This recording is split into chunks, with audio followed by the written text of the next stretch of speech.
नमस्कार, आप देख रहे हैं TV9 राजस्थान। लोकसभा चुनाव के 2 चरण पूरे हो चुके हैं और इसी के साथ पूरा हो चुका है राजस्थान की 25 सीटों का मतदान।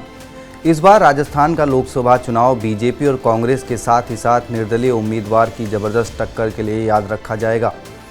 पिछले 2 बार से प्रदेश की सभी 25 सीटों पर बीजेपी का कब्जा रहा है। इस बार बीजेपी ने राजस्थान में हैट्रिक के लिए ताल ठोकी थी, लेकिन उनके सामने जहां बाड़मेर से निर्दलीय रविंद्र सिंह भाटी मुश्किल बने, तो वहीं बांसवाड़ा से राजकुमार रौत। कांग्रेस जो पिछले 2 बार से एक भी सीट पर जीत नहीं दर्ज कर पाई थी, इस बार वो भी कई जगह टक्कर देती दिखाई दे रही है। इस दौरान बीजेपी ने अपने सबसे बड़े स्टार प्रचारक और देश के प्रधानमंत्री नरेंद्र मोदी की भी प्रदेश में कुल 9 सभाएं और एक रोड शो भी करवाया। जहां जहां प्रधानमंत्री की सभाएं हुई, वहां वहां बीजेपी की स्थिति क्या है और पीएम मोदी की सभा से कितना फायदा होता है, ये तो 4 जून के नतीजे पर ही पता चलेगा। लेकिन उससे पहले एक नज़र डालते हैं प्रधानमंत्री मोदी की सभाओं और रोड शो पर। प्रधानमंत्री मोदी ने राजस्थान में अपने प्रचार की शुरुआत कोटपुतली से की। कोटपुतली जयपुर ग्रामीण लोकसभा में आती है, लिहाजा इसे जयपुर ग्रामीण से कहना गलत नहीं होगा। ये सीट भी पिछले 2 बार से बीजेपी के खाते में ही रही थी। इस बार बीजेपी ने यहां के सांसद राज्यवर्धन सिंह राठौर को विधानसभा चुनाव के मैदान में उतारा था, जहां उन्हें जीत मिली और वो बने प्रदेश सरकार में मंत्री। अब 24 के चुनाव में बीजेपी ने यहां से राव राजेंद्र सिंह को मैदान में उतारा, तो वहीं कांग्रेस ने युवा पर भरोसा जताते हुए अनिल चोपड़ा को टिकट दिया। अनिल चोपड़ा की गिनती सचिन पायलट के बेहद खास में की जाती है और माना जा रहा है इस सीट पर काफ़ी टक्कर हो सकती है।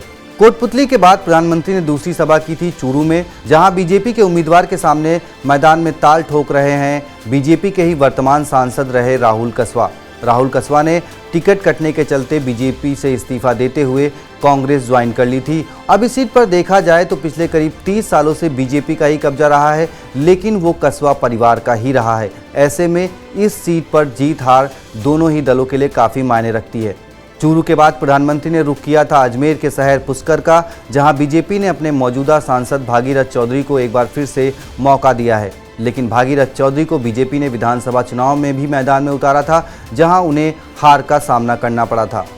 कांग्रेस ने इस बार इस सीट पर मौका दिया है मिल्कमैन के नाम से पहचाने जाने वाले रामचंद्र चौधरी को। विधानसभा चुनाव में हारे प्रत्याशी पर दांव खेलने के चलते बीजेपी के लिए इस सीट पर संकट के बादल मंडरा रहे हैं। प्रधानमंत्री ने चौथी सभा की करौली में, जहां से बीजेपी ने अपने मौजूदा सांसद मनोज रजौरिया की जगह इंदू देवी जाटव को मैदान में उतारा है, तो वहीं कांग्रेस ने भजन लाल जाटव को।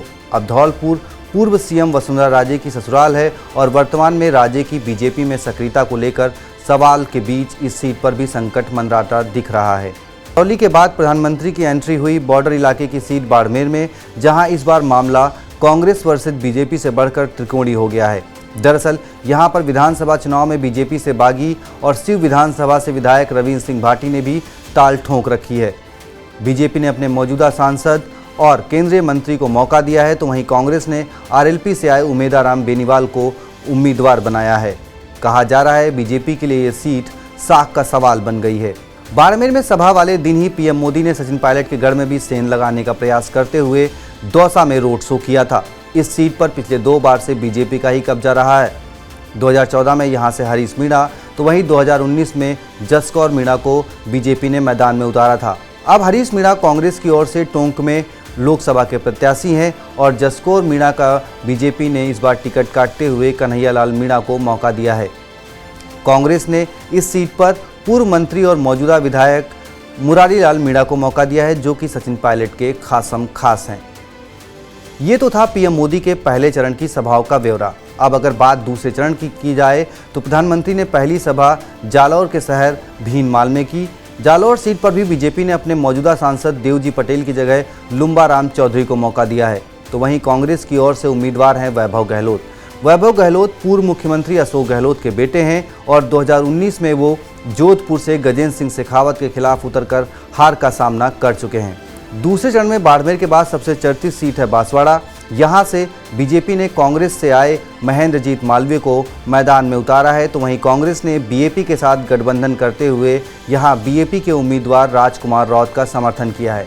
पीएम मोदी ने बांसवाड़ा की सभा से कांग्रेस पर निशाना साधते हुए हिंदू मुस्लिम का जिक्र किया था, जो काफ़ी चर्चा में रहा। पीएम मोदी ने अपनी आखिरी सभा एक बार फिर पायलट का दूसरा गढ़ कहे जाने वाले टोंक में की, जहां से सचिन पायलट विधायक हैं। अब प्रधानमंत्री की 9 सभाओं में से 5 सभाएं ऐसी जगह हुई जहां पायलट का वर्चस्व माना जा रहा है। ऐसे में प्रदेश की राजनीतिक गलियारों में चर्चा कांग्रेस बीजेपी से हटकर पीएम मोदी पायलट की साख को लेकर हो रही है, जिसका नतीजा तो 4 जून को लोकसभा रिजल्ट ही तय करेंगे कि कौन अपनी साख बचाने में कामयाब रहा।